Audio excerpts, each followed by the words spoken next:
Okay, hello everyone.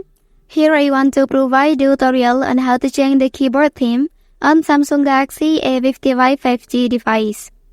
Well, knowing how to change the keyboard theme adds a touch of personalization to your device and enhances your typing experience, making it both functional and aesthetically pleasing.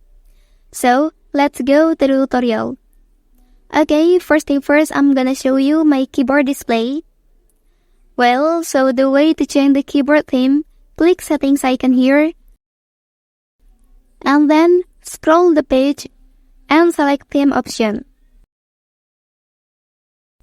Okay, so now you will find some styles and select one of them to apply it to your keyboard. Okay, that's the tutorial on how to change the keyboard theme on Samsung Galaxy A55 5G device. If you are helped by this video, don't forget to like and subscribe to get other information from this channel. Thank you.